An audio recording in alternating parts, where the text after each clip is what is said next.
درود پڑھ دیجیے گا محمد و آل محمد۔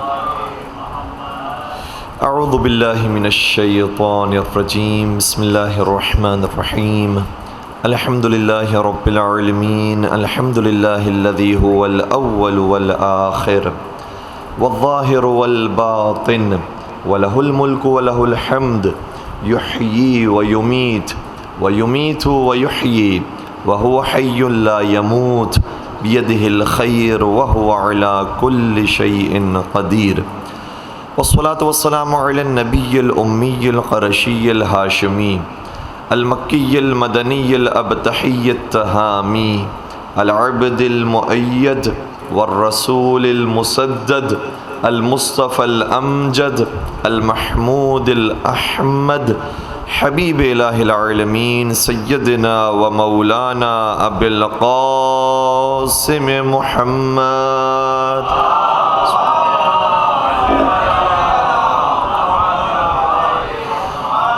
وعلى أهل بيته الطيبين الطاهرين المعصومين المظلومين الذين أذهب الله عنهم الرجس وطهرهم تطهيرا.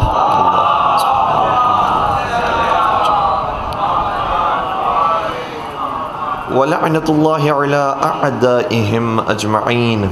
أما بعد فقد قال الله تبارك وتعالى في محكم كتابه المجيد وفرقانه الحميد، بسم اللہ الرحمن الرحیم، یا ایہا الذین آمنوا اتقوا اللہ وابتغوا الیہ الوسیلہ. درود پڑھ دیجئے محمد وآل.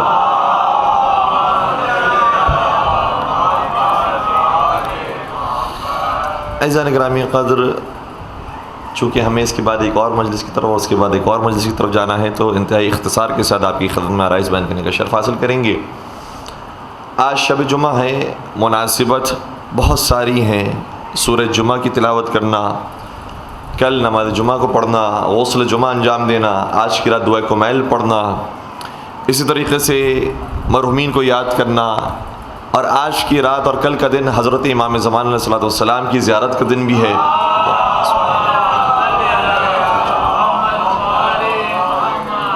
اسی طریقے سے شب جمعہ زیارت امام حسین علیہ السلام کا دن بھی ہے.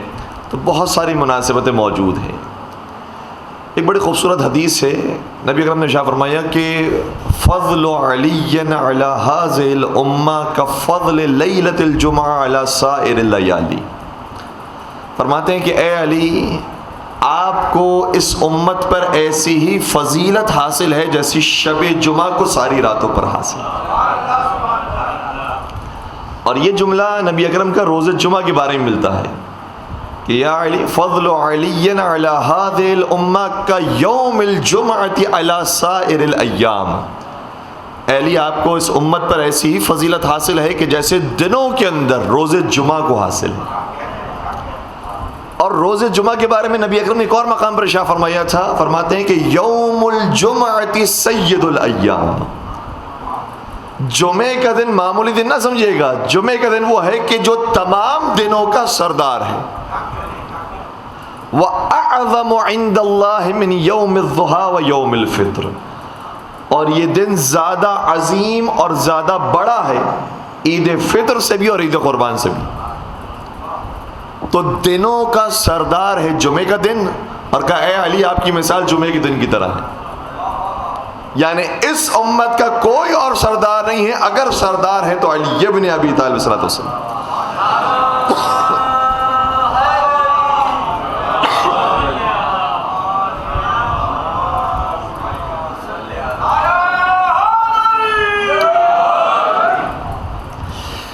تو آج جو ہم شب جمعہ منا رہے ہیں اور کل روز جمعہ ہے، مولا متقیان کی یاد کرنے کا بھی دن ہے.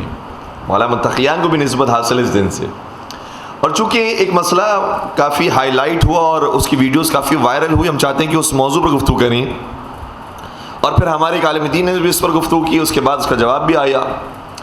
اور کچھ لوگ ایسے ہوتے ہیں کہ اگر وہ گفتگو کرتے ہیں تو لطف آتا ہے کہ انہیں جواب دیا جائے، اس لیے کہ ان کو اگر جواب دیا جائے تو نہ وہ گالی سے کام لیتے ہیں نہ گولی سے کام لیتے ہیں.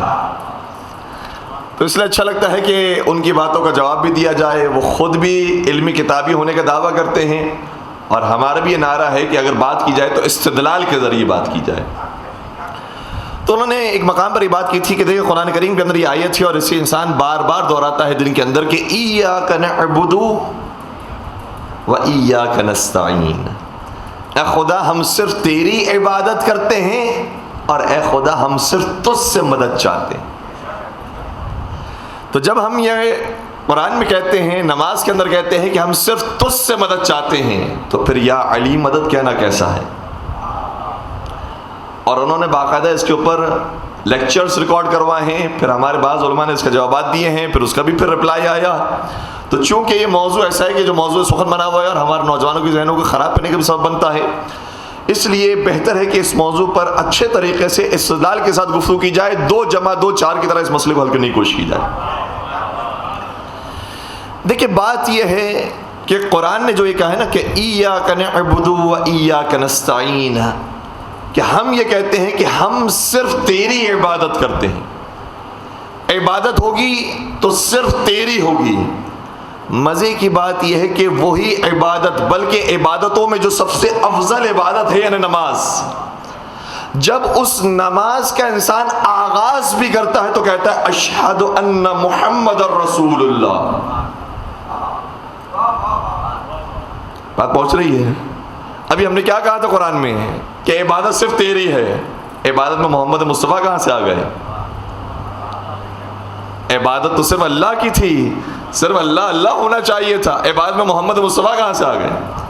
اس کا مطلب یہ ہوا کہ عبادت وہ ہوتی ہے جو اس کی مرضی کے مطابق ہو. ٹھیک ہے، اس نقطے کو ذہن میں اچھے طریقے سے بٹھا لیجئے گا، اپنے نوجوان طبقے تک یہ بات پہنچائیے گا کہ عبادت وہ ہوتی ہے جو اس کے حکم کے مطابق ہو، جو اس کی مرضی کے مطابق ہو. ایک مرتبہ حضرت موسیٰ کے کسی مقام سے گزر ہوا، کوئی طور سے گزر رہے تھے، سامنے سے دیکھا کہ شیطان آیا. شیطان آنے کے بعد کہنے لگا، اچھا مزے کی بات یہ کہ یہ روایت بھی وہ ہے کہ جو ایک بڑے معتبر اہل سنت عالم دین کی کتاب کے اندر موجود ہے، المنتظم میں یہ روایت پائی جاتی ہے. کہتے ہیں جب شیطان آیا موسیٰ علیہ السلام کے سامنے تو کہنے لگا شیطان حضرت موسیٰ کو کہ یا موسیٰ ادعیت التوحید وانا موحد. اے موسیٰ تم نے صرف توحید کا دعویٰ کیا ہے ورنہ حقیقت میں تو میں توحید پرست ہوں. کیا کہہ رہا ہے؟ اے موسیٰ تمہاری توحید صحیح نہیں ہے، میری توحید صحیح ہے. حضرت موسیٰ نے کہا کہ یہ کیا بات ہوئی، یہ کیسے تم کہہ سکتے ہو؟ کیا بات یہ ہے، میں دلیل دیتا ہوں. اب دلیل سنیے گا شیطان کی. شیطان نے دلیل یہ دی، کہا کہ اے موسیٰ خدا نے مجھے کہا کہ اب مجھے سجدہ نہ کرو، اب آدم کو سجدہ کرو. تو میں نے خدا کا جواب دیا اے پروردگار میں اتنا بڑا توحید پرست ہوں، تیرے علاوہ کسی کو سجدہ نہیں کروں. تو میں نے خدا کو کہہ دیا میں توحید والا ہوں لہٰذا آدم کو میں سجدہ نہیں کروں گا. تو مجھ سے زمین میں جتنے سجدے کروانا چاہتا ہے کروا لے، میں سجدہ کروں گا تو صرف تجھے کروں گا. کہ یہ ہے میری توحید کہ جو صرف تجھے سجدہ کرتی. اور کہا کہ آپ کی حالت یہ ہے، جب آپ نے کہا کہ پروردگار اپنا جلوہ دکھا تو خدا کی طرف سے آواز آئی اے موسیٰ کوئی طور کو دیکھو. آپ نے خدا کا جلوہ مانگا تھا، خدا نے کہا کوئی طور کو دیکھو، تو آپ کوئی طور کو دیکھنے بیٹھ گئے، جبکہ آپ کو کہنا چاہیے تھا پروردگار میں تو تیرا جلوہ مانگ رہا ہوں، مجھے کوئی طور کو نہیں دیکھنا، مجھے تیرا جلوہ دیکھنا ہے. تو آپ نے جیسے ہی کوہ طور کو دیکھا آپ کی توحید ختم ہو گئی. آپ تو اللہ اللہ کرنے والے تھے، آپ اللہ کی تلاش کے اندر کوئی طور کو کیوں دیکھنے لگ گئے؟ اس روایت نے ہمیں بتا دیا توحید 2 طرح کی ہوتی ہے. ایک توحید وہ ہے جو شیطان کی توحید ہے. شیطان یہ کہتا ہے کہ صرف اللہ، اگر اللہ کسی اور کا بھی نام لے تو صرف اللہ، دوسروں کو یاد نہ کرنا. چاہے اللہ کا حکم آ جائے، اللہ کا فرمان آ جائے کہ نہیں دوسروں کو بھی یاد کرو، تب بھی کہے گا صرف اللہ. اور ایک موسیٰ علیہ السلام کی توحید ہے، کہتے تو ہیں یا اللہ، لیکن اگر خدا کی طرف سے آواز آ جائے اے موسیٰ کوئی طور کو دیکھو تو حکم خدا پر عمل کرتے ہیں. تو جو حکم خدا کو چھوڑ کر صرف اللہ اللہ کرنے والے ہوتے ہیں ان کی توحید شیطان کی توحید ہوتی ہے. جو اللہ اللہ کرنے کے ساتھ ساتھ حکم خدا کو ماننے والے ہوتے ہیں ان کی توحید موسیٰ علیہ السلام کی توحید ہو.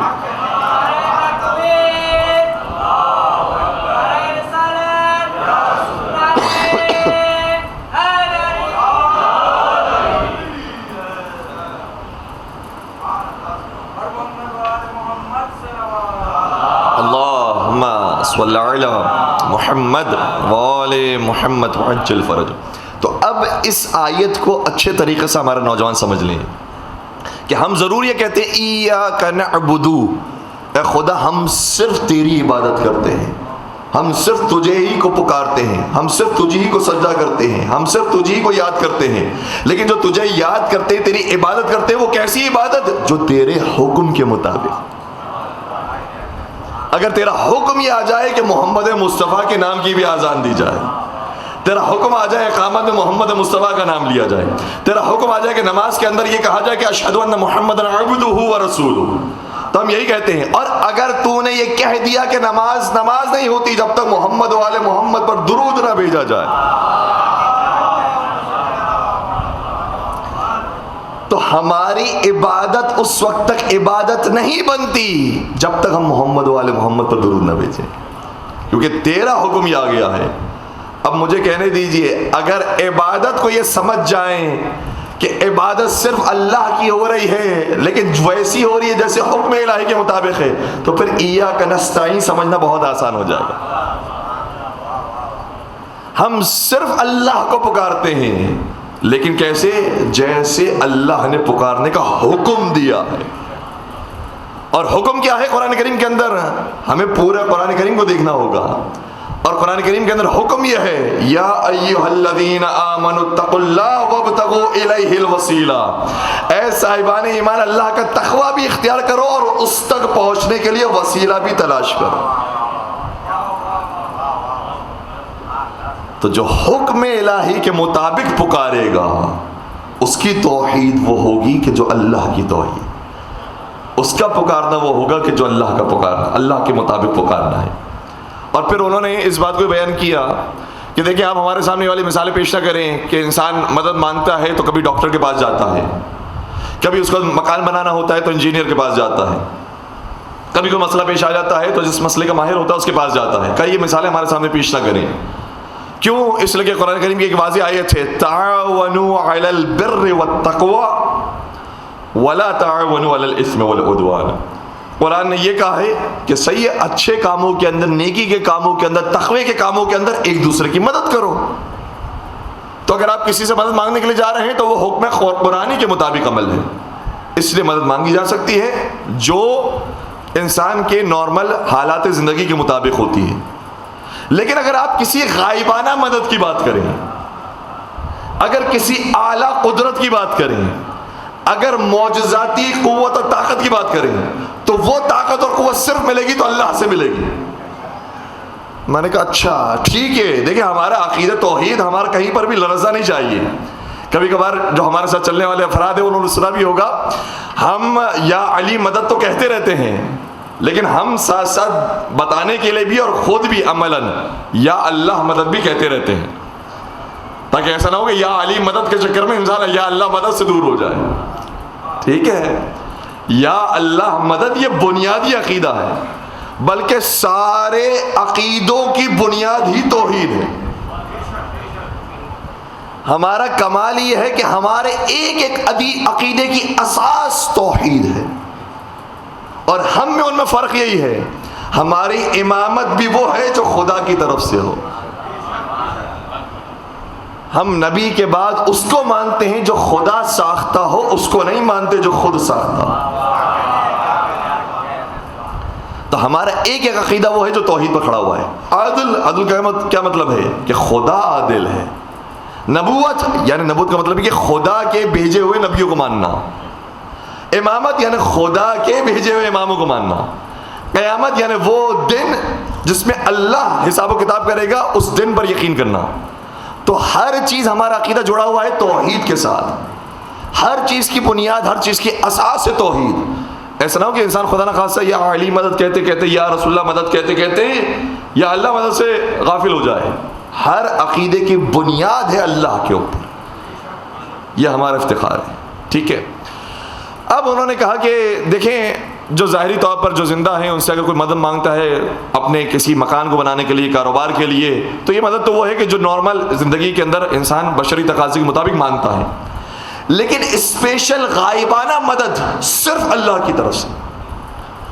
ہم نے کہا جو غائبانہ مدد بھی ہے اس کی مثال بھی ہم آپ کو قرآن سے دیتے ہیں, اور وہ مثال کے ایک نبی خدا نے مدد مانگی ہے, غائبانہ مدد, لیکن اللہ سے نہیں, بندے سے. کیوں؟ کیونکہ حکم الہی کے مطابق. اگر اس ترتیب کو یاد رکھا جائے تو پھر انشاءاللہ کبھی مسئلہ نہیں ہوگا. دیکھیں ہم جو علی مرتضیٰ کو مانتے ہیں کہ یا علی مدد بھی کہتے ہیں یا اللہ مدد بھی کہتے ہیں, تو ایسا نہیں ہے کہ ہم دو طاقتوں کو آپس میں ٹکرا دیتے ہیں, کبھی علی سے مانگ لیا کبھی اللہ سے مانگ لیا. خدا نہ خاصہ ہمارا ایسا عقیدہ نہیں ہے. ہمارا عقیدہ یہ ہے کہ خدا صرف ایک ہے, ساری طاقتوں کا مرکز, ساری عزتوں کا مرکز, ساری قوتوں کا مرکز صرف ذات پروردگار ہے. وَلِلَّهِ خَزَائِنُ السَّمَاوَاتِ وَالْأَرْضِ, زمین و آسمان کے سارے خزانے اللہ کے پاس موجود ہیں. وَلِلَّهِ الْعِزَّةُ جَمِيعًا, ساری عزتیں اللہ کے پاس ہیں. اس لیے بنیاد اللہ ہے, لیکن پروردگار ہی نے چاہے کہ مجھ تک پہنچنے کے لیے وسیلے تلاش کرو, تو ہم ان وسیلوں کو پکارتے ہیں جو خدا ہی کے حکم سے بنائے گئے ہیں.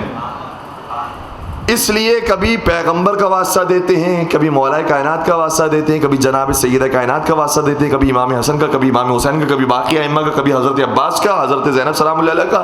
یہ سارے واسطے وہ ہیں جو خدا کے نیچے ہیں, خدا کے برابر کی کوئی طاقت نہیں ہے, اور ان کو جتنی طاقت ملی ہے وہ خدا کی طرف سے ملی ہے. ٹھیک ہے. اب آئیے گا قرآن کریم کی آیت کی طرف. سورہ نمل کے اندر یہ آیت موجود ہے, ظاہر آیت نمبر 97 ہے, 96 سے لے کر بلکہ 98 تک یہ پوری آیات موجود ہیں اسی موضوع پر. حضرت سلیمان کا دربار سجا ہوا ہے, اور حضرت سلیمان کہنے لگے قال یا ایھا الملأ ایکم یأتونی بعرشها قبل ان یأتونی مسلمین. اے میرے درباریوں, تم میں سے کون ایسا ہے کہ جو تخت بلقیس کو جلدی لے کر آ جائے قبل اس کے کہ وہ خود مسلمان ہو کر میرے پاس پہنچ جائے. یعنی کوئی طاقت دربار کے اندر ایسی موجود ہے جو لے کر آ سکتی ہے فوراً سے تخت بلقیس کو. یہ عام انسانوں کی مدد کی بات نہیں ہو رہی ہے, توجہ رکھیے گا. یہ عام افراد کو, پہلوانوں کو نہیں بلایا جا رہا کہ جلدی سے لے کر آ جاؤ, کوئی ٹرک بھیج دو, کوئی سواری بھیج دو, کوئی گاڑی بھیج دو. یہ نہیں کہا جا رہا. کہا جا رہا ہے کہ کس کے اندر ایسی طاقت ہے, ایسی معجزاتی کراماتی قوت موجود ہے جو فوراً سے عرش یعنی تخت بلقیس کو لے کر آ جائے. قال عفریت من الجن, جنوں میں سے جو بہت طاقتور تھا وہ کہنے لگا انا آتیک بہ قبل ان یرتد الیک طرفک,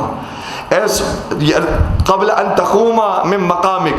کہنے لگا اے سلیمان میں اتنی طاقت رکھتا ہوں. کون کہنے لگا؟ جنوں میں جو سب سے طاقتور تھا. کہنے لگا کہ میں اتنا جلدی اس تخت کو لا سکتا ہوں کہ قبل اس کے کہ آپ اپنے مقام سے کھڑے ہوں وہ تخت حاضر ہو جائے گا, وہ تخت حاضر ہو جائے گا قبل اس کے کہ اپنے مقام سے کھڑے ہوں. حضرت سلیمان نے کہا کہ نہیں, بہت تاخیر ہے, کوئی ایسا ہے کہ جو اس سے بھی جلدی لا سکے. اس کا مطلب یہ غائبانہ طاقت رکھنے والے افراد موجود تھے دربار کے اندر, اور حضرت سلیمان بار بار ان سے طاقت مانگ رہے ہیں. ایکم, تم میں سے کون ایسا ہے جو اس طاقت کا مظاہرہ کرے؟ تو پھر قرآن کہتا ہے کہ قال الذی عنده علم من الکتاب, پھر ایک ایسا کھڑا ہوا جس کے پاس کتاب کا کچھ علم موجود تھا. جب کتاب کے کچھ علم والے سے سلیمان مدد مانگ سکتے ہیں تو پوری کتاب کے حامل سے ہم کیوں مدد نہیں مانگ سکتے؟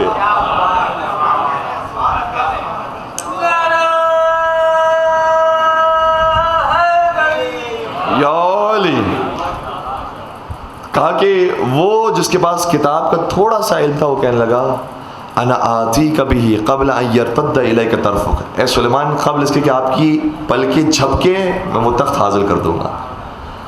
اور جیسا کہا تھا ویسا کر کے بھی دکھا دیا. تو اس کا مطلب یہ ہوا کہ حضرت سلیمان کی سنت سے ہمیں سمجھ میں آتا ہے کہ صرف مدد کے لیے اللہ کو نہیں پکارا جاتا، بلکہ ان کو بھی پکارا جا سکتا ہے کہ جو اللہ کے پسندیدہ ہوں. ان کو بھی پکارا جا سکتا ہے جو اللہ کے برگزیدہ ہوں. اور ہمارے 10ویں سرکار حضرت امام علی نقی علیہ السلام کی خدمت میں ایک سوال آیا.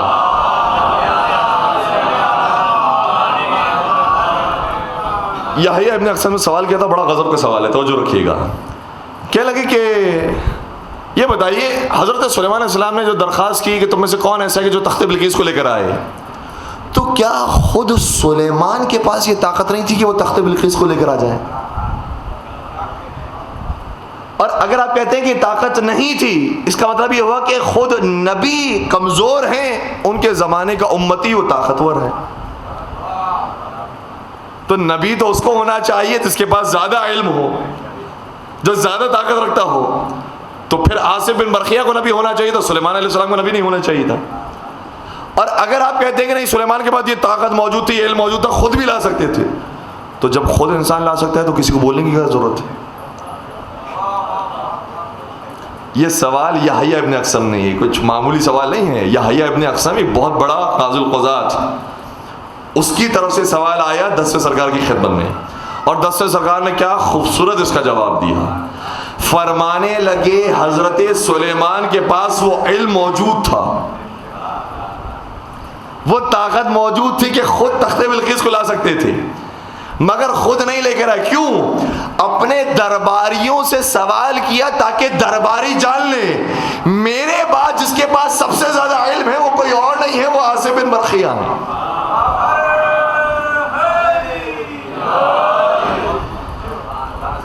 تو درباریوں کے درمیان، اپنی امت کے درمیان تعارف کروانے کے لیے کہ میرے بعد جو سب سے زیادہ علم رکھنے والا ہے وہ کسی اور کو نہ سمجھنا، وہ میں تعارف کروا کے جا رہا ہوں کہ کون ہے جو میرے بعد سب سے زیادہ علم رکھتا ہے. اب ہمیں اس روایت سے سمجھ میں آیا، جو بعض لوگ اعتراض کرتے ہیں کہ جب جنگیں ہوتی تھی، غزوات ہوتی تھی، تو علی کیوں آگے آگے جاتے تھے، نبی کیوں پیچھے کھڑے رہتے؟ کیا نبی میں نعوذ باللہ شجاعت کم تھی؟ کیا علی مرزا کی شجاعت زیادہ تھی؟ پھر نبی پیچھے کیوں رہتے تھے، علی کیوں آگے جایا کرتے تھے؟ اس جواب نے وہ بتایا ہے نہیں، نبی کے پاس شجاعت زیادہ تھی، لیکن بھیجا علی کو اس لیے کرتے تھے تاکہ امت جان لے میرے بعد جو سب سے زیادہ شجاع ہے وہ کوئی اور نہیں، وہ علی ابن ابی طالب الاسد.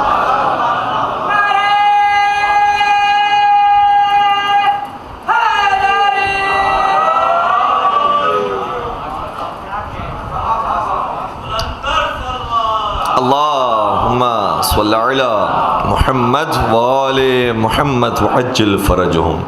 تو حضرت سلیمان کی سنت یہ بتا رہی ہے کہ جو خدا کے برگزیدہ ہوتے ہیں ان کو پکارنے میں کوئی حرج نہیں.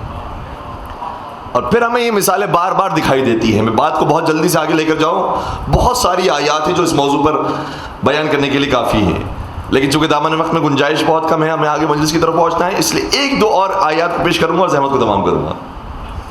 دیکھیں کہتے ہیں کہ پکارنے کا لیکن کہیں پر لفظ نہیں آیا. کہیں پر آپ کو نہیں ملے گا یا علی قرآن میں، کہیں پر نہیں ملے گا یا محمد قرآن میں، کہیں پر نہیں ملے گا یا فاطمہ قرآن میں. ٹھیک ہے، دوسروں کی تو بات نہیں ہو رہی. تو اس کا مطلب یہ ہو کہ پکارنے کا حکم نہیں ہے. ہم نے کہا کہ دیکھیں قرآن کا مزاج یہ ہے کہ آپ کو ہر چیز ریٹن فارم کے اندر نہیں ملے گی. قرآن کچھ اصول دیتا ہے، کچھ قانون دیتا ہے، اس قانون سے ہمیں دیگر مصادیق کا پتہ چلتا ہے. ٹھیک ہے، قرآن قانون کی کتاب ہے، تو قرآن نے کچھ قوانین دے دیے ہیں. لیکن اگر آپ کا اصرار ہو کہ ہم یا علی یا محمد دکھائیں قرآن سے، تو اس سے ملتی جلتی مثال دکھا سکتے ہیں. وہ کہاں پر موجود ہے؟ سورہ یوسف کے اندر. سورہ یوسف میں جب برادران یوسف سے غلطی ہو گئی تھی اور وہ توبہ کرنے کے لیے آئے تو قرآن نے آیت بنا دی ان کے جملے کو. قالو، انہوں نے کہا یا ابانا استغفر لنا ذنوبنا. یہ برادران یوسف اپنے بابا کی خدمت میں آ کر کہنے لگے یا ابانا، اے بابا جان ہم سے غلطی ہو گئی ہے، آپ ہمارے لیے استغفار کر دیجئے. میں کہوں گا اے برادران یوسف، اپنے باپ کے پاس کیوں کیا جاؤ، اللہ کے پاس کیوں نہیں جاتے؟ معاف کرنے والی ذات تو اللہ کی ہے. پکارنا چاہیے تو تمہیں کہنا چاہیے یا اللہ استغفر لنا ذنوبنا، پروردگار ہمارے گناہوں کو معاف کر دے. لیکن قرآن میں خدا نے آیت بنا کر بتا دیا، ہم ایک مثال دے رہے تم مثالیں بناتے جاؤ، کہ جو اپنے زمانے کی حجت ہوتی ہے، جو خدا کی طرف سے منتخب شدہ ہوتا ہے، اگر اس کو امتی پکارتے ہو کہتے ہیں یا محمد یا علی، تو وہ کوئی شرک نہیں کرتے، وہ ہمارے حکم پر عمل کرتے. مل کے درود پڑھ دیجیے محمد و آل.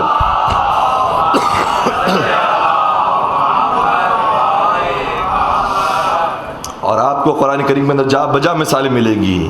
بار بار پیغمبر اکرم کی خدمت میں آنے کا حکم دیا کہ جاؤ پیغمبر کی خدمت میں اور اپنی دعا کو، اپنی عرضی کو پیغمبر کے سامنے پیش کرو. کئی مرتبہ فرمایا وَلَوْ أَنَّهُمْ إِذْ ظَلَمُوا جَاءُوكَ فَاسْتَغْفَرُوا اللَّهَ وَاسْتَغْفَرَ لَهُمُ الرَّسُولُ لَوَجَدُوا اللَّهَ تَوَّابًا رَحِيمًا. اگر کسی نے اپنے نفس پر ظلم کر لیا ہے تو دیکھیں ایک جگہ پر تو فرمایا تھا نا، قُلْ يَا عِبَادِيَ الَّذِينَ أَسْرَفُوا عَلَىٰ أَنفُسِهِمْ لَا تَقْنَطُوا مِن رَحْمَةِ اللَّهِ. جنہوں نے اپنے نفس پر ظلم کیا ہے وہ اللہ کی رحمت سے نا امید نہ ہو. لیکن نا امید نہ ہو کیا کریں؟ اب جنہوں نے ظلم کر لیا اپنے نفسوں پر کیا کریں؟ قرآن نے بیان کیا جاؤکا، ان گنہگاروں کو چاہیے کہ در مصطفیٰ پر آئیں. جاؤکا، وہ تمہاری خدمت میں حاضر ہوں. فاستغفر اللہ، پھر وہ اللہ سے استغفار کریں. واستغفر لهم الرسول، اور رسول بھی ان کے لیے استغفار کریں. اس کا مطلب یہ ہوا کہ اگر صرف ان کا استغفار کافی ہوتا تو یہ دوسرا جملہ نہ آتا کہ رسول بھی ان کے لیے استغفار کرے. رسول کے استغفار کی ایک عجیب تاثیر ہے. پھر سورہ منافقین کے اندر آئیے، منافقین کا ذکر ہو رہا ہے اور پتہ چل گیا کہ منافقین کا یہ نظریہ ہے. قرآن یہ کہہ رہا ہے وَإِذَا قِيلَ لَهُمْ تَعَالَوْا يَسْتَغْفِرْ لَكُمْ رَسُولُ اللَّهِ، جب منافقین سے کہا جاتا ہے کہ جاؤ اللہ کے رسول کی خدمت میں تاکہ وہ تمہارے لیے استغفار کر دیں، لَوَّوْا رُؤُوسَهُمْ، یہ اپنے چہروں کو پلٹا دیتے ہیں اور رسول کی طرف نہیں جاتے ہیں. اس کا مطلب یہ ہوا کہ جو رسول کی خدمت میں نہ آئے، جو رسول کو وسیلہ نہ بنائے، جو یا رسول اللہ نہ کہے، قرآن کی آیت کے مطابق وہ منافق تو ہو سکتا ہے، مومن نہیں ہو سکتا.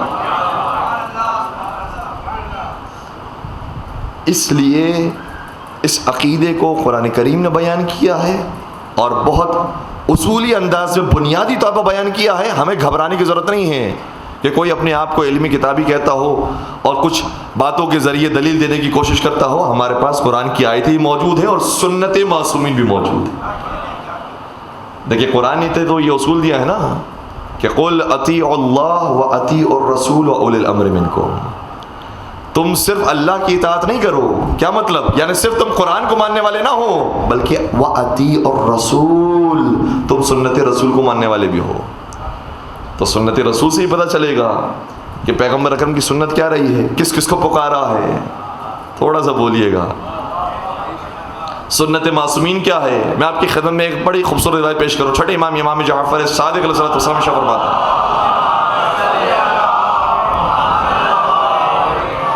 فرماتے ہیں کہ شعارنا، ہمارا شعار اور ہمارا نعرہ ہوتا تھا یا محمد یا محمد. ہمارا نعرہ ہوتا تھا، ہم یا اللہ نہیں کہا. وہ تو اپنے مقام پر مستحکم ہے، اس کے اوپر گفتگو نہیں ہو رہی. اگر کوئی دنیاوی معاملات کے اندر کسی کو کہہ دیتا ہے آئی لو یو، ٹھیک ہے، یہ مثال ایسی سب سے آسانی سمجھ میں آتی ہے، تو اس کا یہ مطلب نہیں ہوتا کہ میں آئی لو یو کہنے کے بعد تم سے تو محبت کرتا ہوں لیکن اللہ سے محبت نہیں کرتا. سمجھ میں آ رہی ہے؟ اگر کہیں پر کہہ دیا ہے یا محمد، اس کا یہ مطلب نہیں کہ یا اللہ غلط ہو گیا. بھائی ہر جگہ پر ہر بات نہیں کی جاتی، موقع مناسبت جیسی ہوتی ہے ویسی بات کی جاتی ہے. اور تاریخ طبری کے اندر واقعہ موجود ہے کہ جب جنگ بدر کے اندر پیغمبر کو فتح یابی نصیب ہو گئی، جبکہ ان کا لشکر کم تھا، کفار کا لشکر زیادہ تھا، تو اس کے بعد ایک اور جنگ ہوئی جو قبیلے بنی ربیعہ کی جنگ تھی. اس قبیلے نے جب جنگ کا آغاز کیا تو ان کا نعرہ تھا یا محمد یا محمد. اور کہتے ہیں کہ انہوں نے یا محمد کا نعرہ لگا کر جب جنگ کی ہے تو جنگ میں کامیابی حاصل کی. تو اس زمانے میں یا محمد کے نعرے کی ضرورت تھی، آج کے دور میں یا علی نعرے کی ضرورت ہے.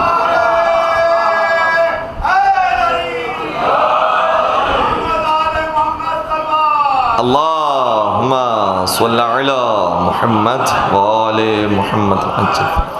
اور چھڑے سرکار کا بڑا خوبصورت جملہ ہے، شاہ فرماتے ہیں کہ ان الشیطان اذا سمع منادی ینادی یا محمد یا علی ذاب کما یذوب الرصاص. چھڑے سرکار شاہ فرماتے ہیں کبھی شیطان سن لیتا ہے کسی کو کہ وہ یا محمد یا علی کے نعرے لگا رہے ہیں، تو شیطان جل کر ایسا پگھل جاتا ہے جیسے سیسا پگھل جاتا ہے.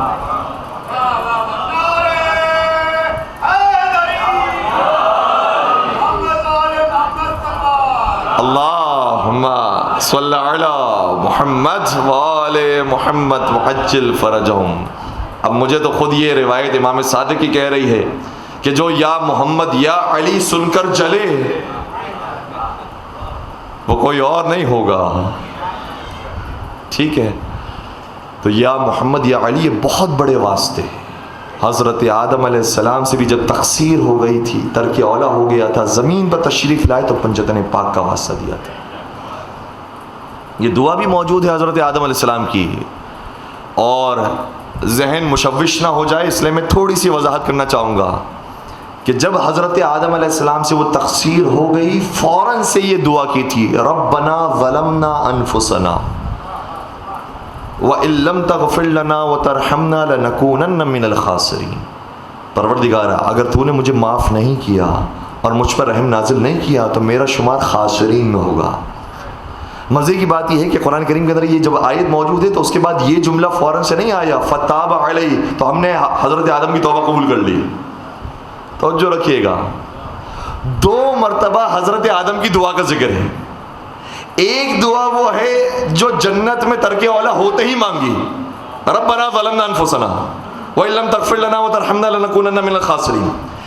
ایک دعا وہ ہے جب زمین پر آ گئے، شرمندہ تھے، روتے جاتے تھے، توبہ کرتے آتے تھے، لیکن معلوم نہیں تھا کہ توبہ قبول ہوئی نہیں ہوئی.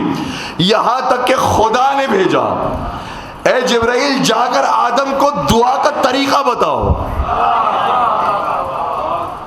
اور یہ پھر قرآن کی آیت بنی جو سورہ بقرہ کے اندر موجود ہے فَتَلَقَّى آدَمُ مِن رَبِّهِ كَلِمَاتٍ فَتَابَ عَلَيْهِ.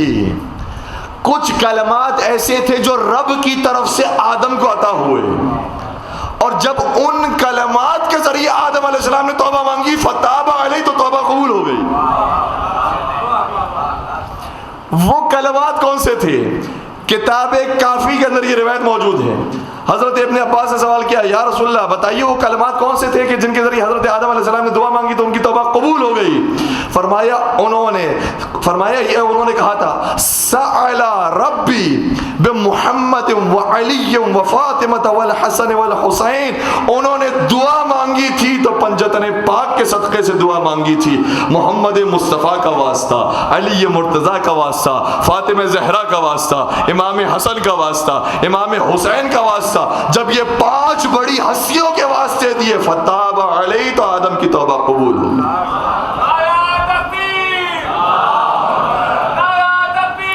اللہ اکبر، یا رسول اللہ، یا رسول اللہ، یا علی، یا علی.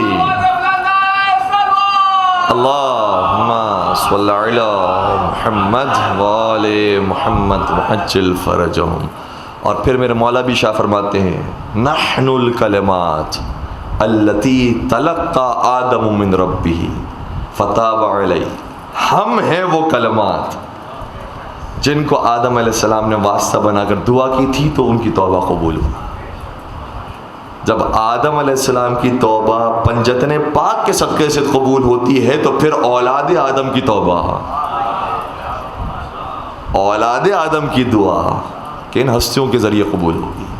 یہ بہت بڑے واسطے ہیں، ان کا ذکر آپ کو نماز میں ملے گا، عبادت میں ملے گا. عبادت خدا کی ہے لیکن ذکر ان کا ہے. مانگنا خدا سے ہے لیکن وسیلہ یہ ہستیاں ہیں. بس عزیزوں، میں نے آپ کو زحمت سماعت دی.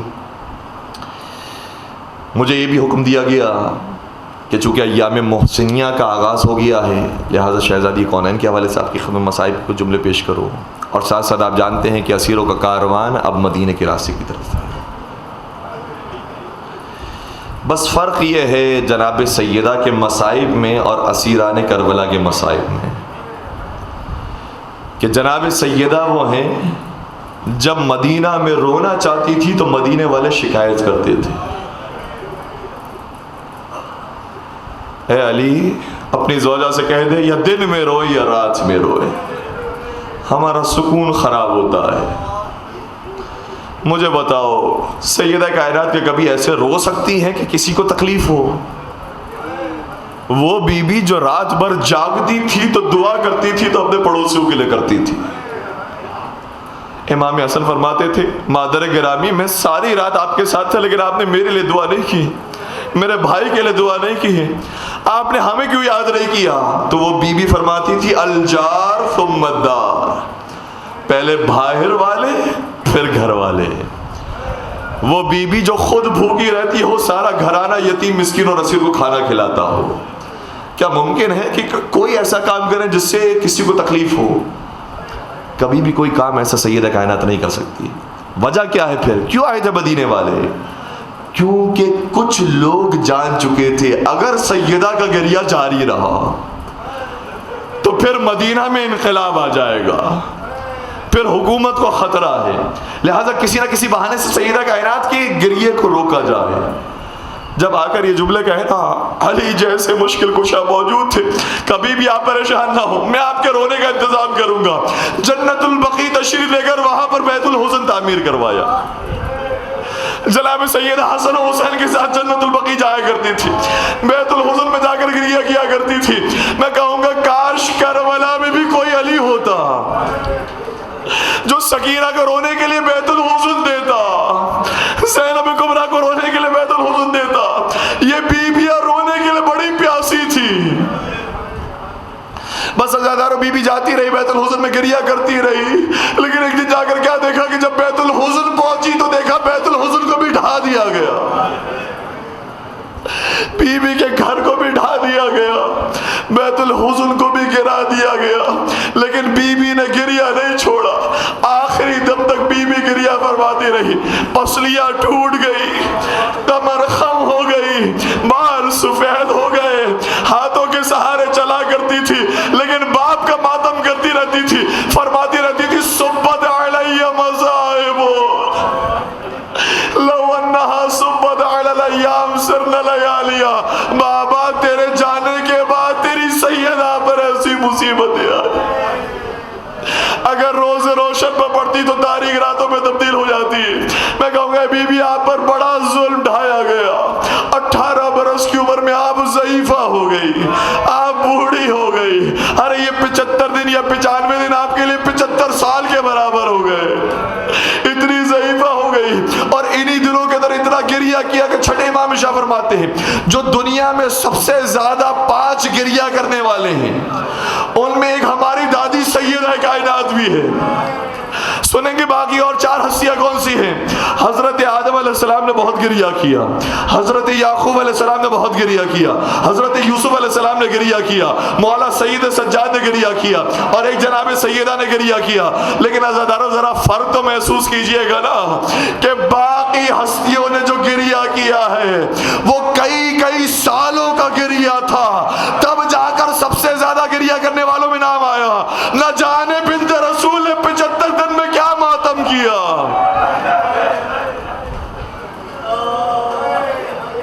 کیسا بین کیا کہ سب سے زیادہ گریہ کرنے والوں میں نام آ گیا. اے بی بی آپ پر کون سی مصیبتیں ڈھائے گئی، اے بی بی آپ پر کیسے مصائب ڈھونڈے گئے. میں کہوں گا بی بی آپ پر بڑے مصائب ڈھائے گئے لیکن کم از کم ان مصیبتوں کے بعد آنسو تو بہانے ملا. قربان ہو جو کربلا کی اس بچی پر جو اپنے باپ کو رونا چاہتی تھی لیکن کبھی بابا کے لاشے سے چپٹتی تھی تو شمر آتا تھا اور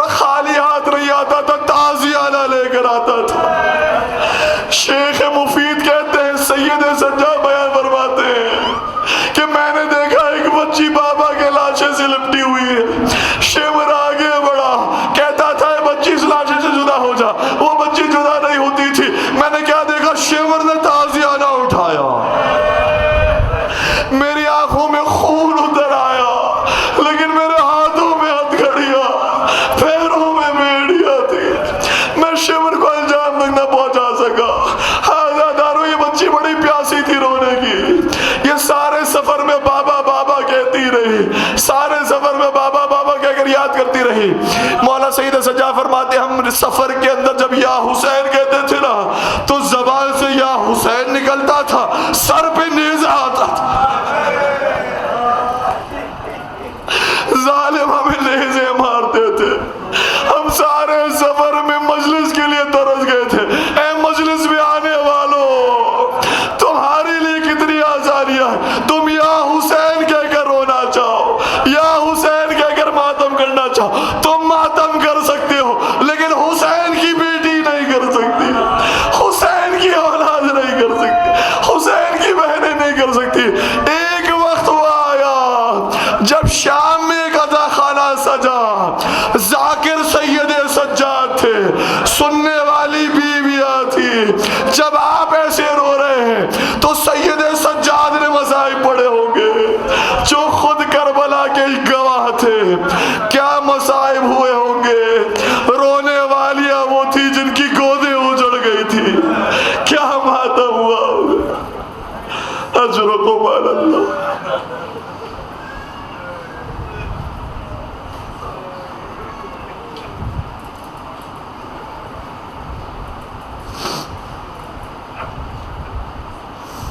وَسَيَعْلَمُ الَّذِينَ ظَلَمُوا أَيَّ مُنْقَلَبٍ يَنْقَلِبُونَ إِنَّا لِلَّهِ وَإِنَّا إِلَيْهِ رَاجِعُونَ. پروردگارا ہماری گنہگار آنکھوں سے جو آنسو جاری انہیں رمال حضرت سیدہ کائنات میں جگہ نصیب فرما. ان آنسوں کے صدقے میں ہم سب کو مدینہ منورہ کی کربلا محلہ کی زیارت نصیب فرما. پروردگارہ جنت البقیع کے مسمار مزارات کی تعمیر نو کے اسباب جلد جلد پیدا فرما.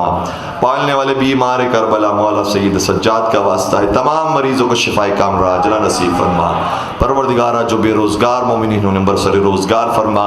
صاحبان روزگار کے روزگار میں برکت و وسعت عطا فرما. بے اولاد مومنین کو صاحب اولاد بنا دے. صاحبان اولاد کو اپنی اولاد کی اچھی تربیت کرنے کی توفیق عطا فرما. تمام مومنین کی جان مال عزت و آبرو کی حفاظت فرما. ملک پاکستان کو استحکام عطا فرما. مومنین میں اتحاد عطا فرما. پالنے والے بحق محمد وآل محمد حسین کے آخری وارث خون منتقم کربلا حضرت حجت ابن الحسن کے ظہور میں تعجیل فرما.